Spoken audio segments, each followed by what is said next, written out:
Salam jumpa untuk kita semua dimanapun berada. Perkenalkan, saya Suster Clara Vita PIJ, mahasiswi Prodi Pendidikan Keagamaan Katolik. Pada kesempatan ini, saya akan membahas tema tentang self-esteem.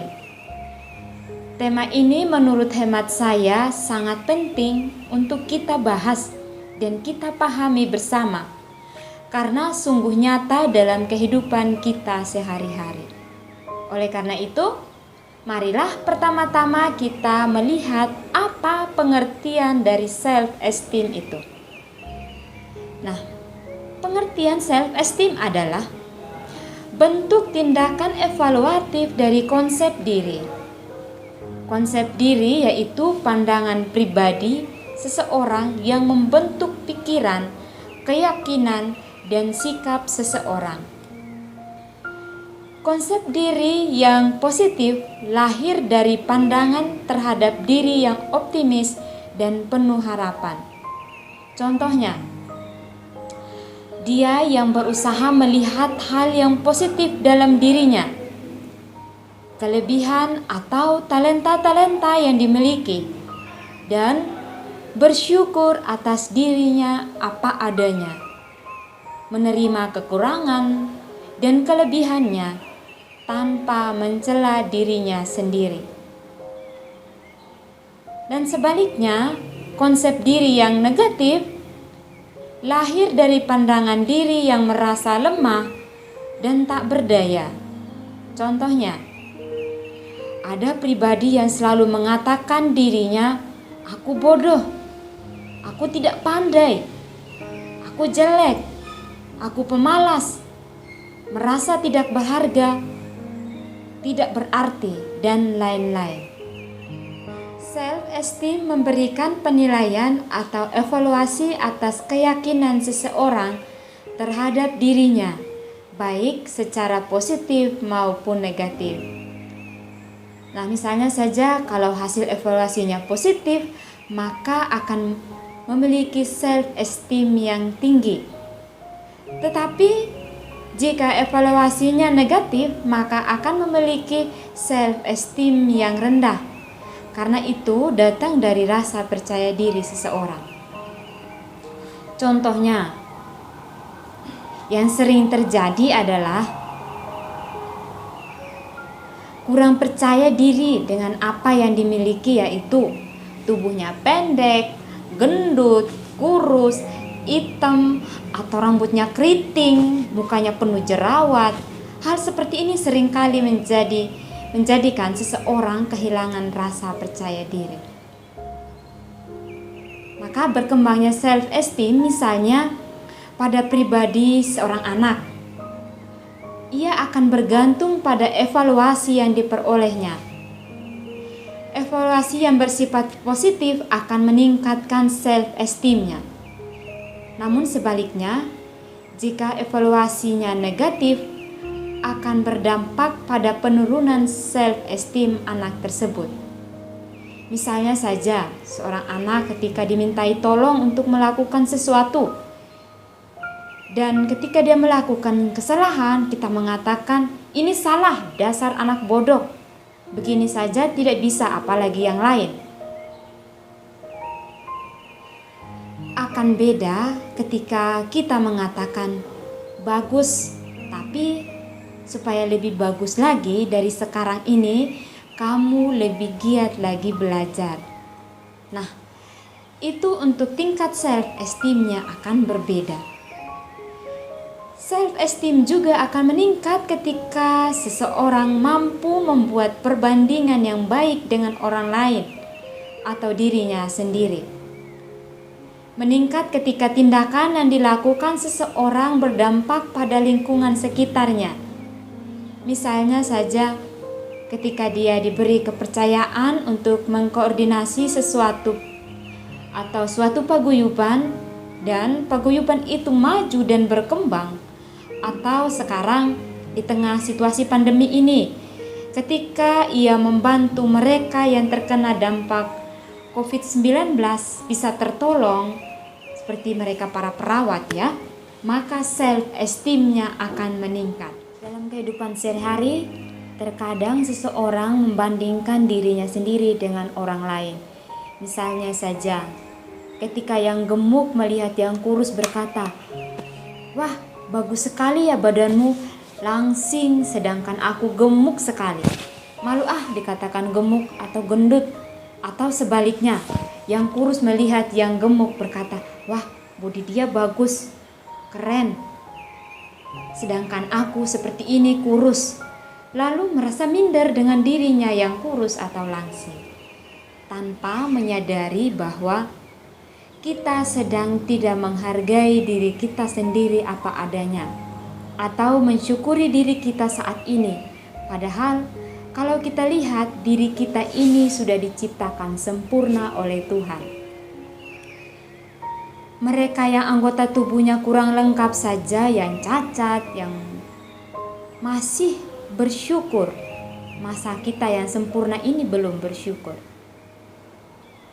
Dalam perbandingan itu, seseorang memaksakan standar orang lain untuk dikenakan pada diri sendiri dan meragukan kemampuan dirinya sendiri. Misalnya juga yang terjadi dalam hidup sehari-hari, kita menjumpai orang yang hanya urus membandingkan dirinya dengan orang lain. Misalnya, orang itu kok pandai sekali main musik. Kalau bernyanyi suaranya sangat merdu, sedangkan aku, ya tidak bisa. Selalu memaksakan diri untuk harus seperti dia. Atau kalau bisa harus lebih dari dia. Ketika tidak bisa menjadi seperti orang lain tersebut, membuat ia minder dengan dirinya. Lalu lama-lama yang terjadi adalah stres sendiri. Yang rugi lalu siapa? Ya, diri kita sendiri. Maka kita perlu melihat bahwa diri kita sesungguhnya memiliki kemampuan sendiri yang belum tentu orang lain miliki. Dengan tidak terlalu fokus pada apa yang dimiliki oleh orang lain.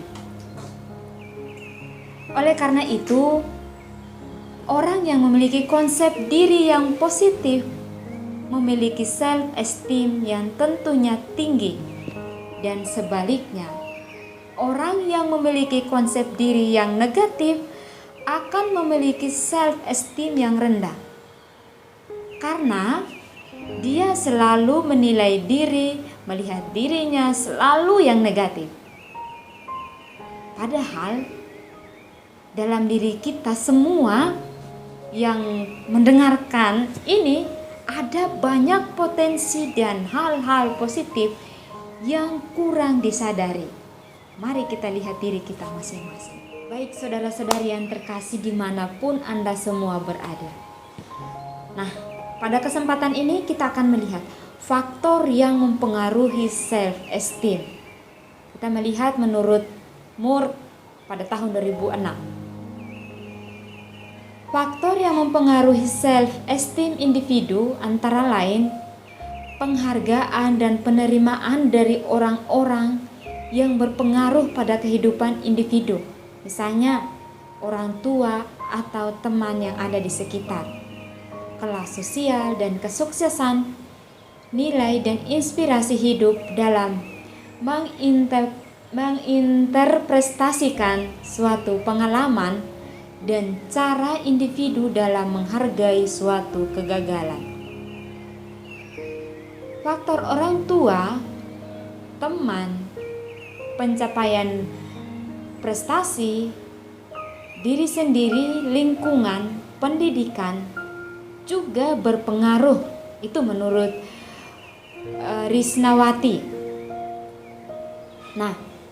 Rasa percaya diri seseorang bisa terbangun karena faktor lingkungan, pendidikan, pengalaman, dan tentunya yang paling penting adalah karena faktor emosi. Kita akan lihat faktor-faktor emosi itu adalah kemarahan, misalnya kemarahan yang berlebihan. Contoh, ketika kemarahan itu tidak terlampiaskan akan membuat dia merasa tidak mampu atau tidak berdaya, dan akibatnya membuat pribadi tersebut kehilangan rasa percaya diri. Misalnya saja ketika Anda dibully, "Ih, dasar tuyul, kamu kurus atau gendut seperti gajah." Ini diungkapkan di depan umum, maka yang terjadi Anda marah, namun itu tidak bisa diungkapkan. Yang pelariannya adalah kita menjadi minder dan tidak percaya diri lagi. Yang kedua, kesedihan. Misalnya kesedihan yang sangat mendalam. Kesedihan yang berlarut-larut bisa membangun rasa kurang percaya diri yang rendah, terutama ketika ditinggalkan. Misalnya ditinggalkan oleh orang tua, dipecat dari pekerjaan. Nah, bagi yang muda-muda nih, dicuekin sama pacar atau diputusin sama pacar, dan masih banyak hal lain lagi yang membuat seseorang menjadi sedih dan minder. Dan yang ketiga, ketakutan. Hal ini disebabkan oleh rasa trauma. Misalnya, ketika mengikuti suatu tes, entah tes apapun itu, tes masuk sekolah, tes perguruan tinggi, atau tes pekerjaan, atau apapun itu, tidak diterima, lalu menjadi takut. Ketika dimintai untuk mencoba, dia tidak mau karena takut untuk gagal lagi. Lalu yang keempat, malu. Ternyata malu itu juga menjadi faktor. Nah, malu dan rasa bersalah yang berlebihan. Kita sendiri sudah memiliki pandangan negatif tentang diri kita karena kita sudah mengevaluasi diri kita negatif. Akhirnya mau melakukan sesuatu, takut salah, nanti tidak sesuai dengan harapan, tidak bisa menyenangkan orang lain, malu ketika tampil. Siapa di sini yang malu ketika tampil? Termasuk saya juga kadang-kadang malu ya. Atau bicara di depan umum karena takut diejek ketika salah, dan juga misalnya dialeknya beda dengan yang lain, dan masih banyak hal lain lagi yang membuat malu. Namun, faktor-faktor yang saya sebutkan di atas tadi, ketika diampuni dan diterima, maka akan menjadi rasa syukur, boleh mengalami dan menjadikan suatu pembelajaran yang berharga. Maka, self-esteem seseorang akan meningkat. Nah, baik, sekarang kita akan melihat dampak positif dari self-esteem itu. Yang pertama, sebagai bentuk penerimaan seseorang terhadap lingkungan sosialnya. Yang kedua, seseorang mampu membuat perbandingan yang baik dengan orang lain atau dirinya sendiri. Itu akan menghasilkan sikap optimis dan rasa percaya diri pada individu. Yang kedua, tindakan yang dilakukan seseorang akan berdampak pada lingkungan sekitarnya, mampu menyeimbangkan tuntutan sosial dan keinginan pribadi, dan dapat bertindak secara mandiri dan penuh tanggung jawab. Yang ketiga, dapat menerima tanggung jawab karena mereka bertindak dengan penuh keyakinan, suka dengan tantangan baru, dan tidak takut untuk mencoba, dan mampu menghadapi rasa frustasi dan stres yang sedang dihadapi pada saat itu. Sedangkan dampak negatif dari self-esteem, pertama, menimbulkan kurangnya rasa percaya diri, dapat meningkatkan resiko seseorang mengalami gangguan rasa takut, misalnya takut gagal, dan juga kecewa, cemas, dan depresi. Hal ini juga mengarah kepada hal-hal yang negatif seperti penggunaan narkoba dan dekat dengan kekerasan, tawuran di mana-mana, dan lain sebagainya yang Mungkin Bapak, Ibu, dan saudara-saudari melihat di lingkungan sekitar di mana Anda berada. Seseorang merasa tidak nyaman dengan hidupnya dan merasa dirinya tidak berharga atau tidak layak di hadapan orang lain, lingkungan sekitarnya, karena kurang mampu menerima dirinya. Misalnya saja kurang mampu menerima dirinya itu pendek. Saya sendiri sebenarnya pendek, tapi saya menerima diri apa adanya. Menerima dirinya itu hitam, muka penuh jerawat seperti saya, dan lain sebagainya. Atau misalnya yang gemuk.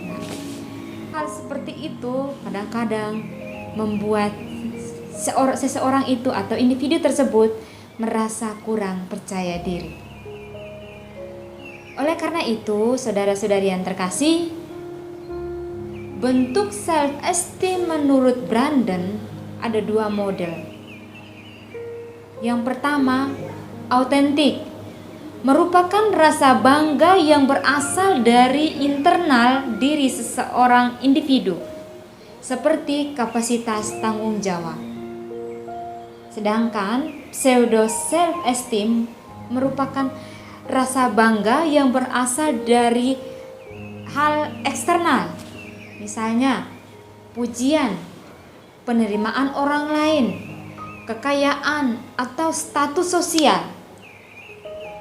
Nah, akibat dari self-esteem model ini ialah individu cenderung menggantungkan diri pada sumber eksternal, sehingga self-esteem yang dimiliki tidak kokoh dan lemah terhadap ancaman yang muncul. Misalnya, jika pujian atau penerimaan orang lain atau kekayaan yang saya sebutkan di atas itu tidak ia peroleh, maka ia akan merasa minder dan merasa kurang percaya diri, atau dengan kata lain, self-esteem-nya menjadi rendah atau menurun. Saudara-saudari yang terkasih, kita akan melihat bagaimana cara membangun self-esteem itu. Nah, cara agar seseorang bisa membangun self-esteem yang baik. Yang pertama, Anda harus mengerti apa yang Anda inginkan. Anda harus mengerti apa yang Anda suka. Anda harus mengerti apa yang Anda tidak suka. Dan Anda harus mengerti apa yang membuat Anda itu lemah, atau kita itu lemah. Dan apa yang membuat kita atau Anda semua menjadi kuat. Yang kedua, memahami kelemahan kita dan berdamai dengan kelemahan kita. Atau kalau kita punya kelemahan, apapun kelemahannya, misalnya Anda melakukan suatu kesalahan, kalau Anda merasa bersalah, atau Anda merasa Anda tidak bisa tidur karena kesalahan itu terbawa di saat tidur, Anda silakan selesaikan terlebih dahulu. Ya, dengan menyadari ya hari ini aku memang salah, tapi besok saya akan berusaha untuk melakukan yang lebih baik dari hari ini. Atau dengan kata lain, menerima diri apa adanya dan mengakui kelemahanmu. Contoh, hari ini misalnya saya ditegur karena melakukan kesalahan. Nah, saya mencoba untuk merefleksikan mengapa saya dimarahi. Misalnya tadi karena saya salah lalu saya dimarahi ya. Kadang-kadang kan kita bingung, kok saya dimarahi?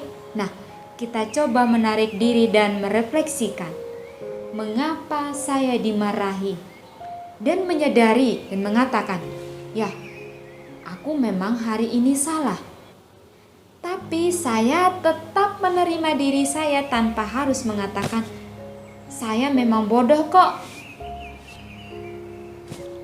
tapi justru mengatakan terima kasih, saya hari ini salah, berarti besok saya akan melakukan yang lebih baik dari hari ini. belajar dari kesalahan yang saya lakukan hari ini. Nah, kesalahan yang Anda lakukan tidak bisa membuat Anda rendah diri atau merendahkan diri sendiri atau orang lain. Lingkungan juga tidak bisa membuat Anda rendah diri, dan orang lain tidak bisa membuat Anda juga rendah diri. Nah, yang bisa mengizinkan Anda menjadi rendah diri hanya diri kita sendiri. Misalnya, ketika orang membuli kita dengan mengatakan begitu saja atau salah satunya mengatakan demikian, Anda melakukan kesalahan dan salah terus-terus atau salah terus-menerus. Anda tidak disukai, maka kita bisa mengatakan pada diri sendiri, iya, memang hari ini aku salah, aku kurang teliti, tapi aku masih ada kesempatan untuk memperbaiki diri sendiri, memperbaiki diri hari ini, besok, dan seterusnya. Berdamai dengan diri Anda membuat diri Anda tenang dan mengerti bahwa salah adalah hal yang manusiawi, hal yang bisa diperbaiki, dan hal yang dilakukan oleh semua orang. Dan semua kita tidak ada yang sempurna. Siapa di sini yang tidak pernah melakukan kesalahan dalam satu hari saja? Pasti kita melakukan kesalahan, entah itu apa, entah hal besar, hal kecil, hal sedang. Itu adalah hal yang wajar. Maka jangan menjadikan Anda mati atau takut untuk mencoba lagi, mencoba sesuatu dengan belajar dari kesalahan. Tetap bersyukur dengan apa yang kita miliki, maka kita lebih bisa menerima diri apa adanya. Baik saudara-saudari, dimanapun Anda berada yang setia mendengarkan dari awal sampai akhir, semoga pembahasan kita mengenai tema self-esteem pada hari ini sungguh bermanfaat bagi kita semua dalam kehidupan sehari-hari, dalam membangun self-esteem kita yang tinggi. Terima kasih.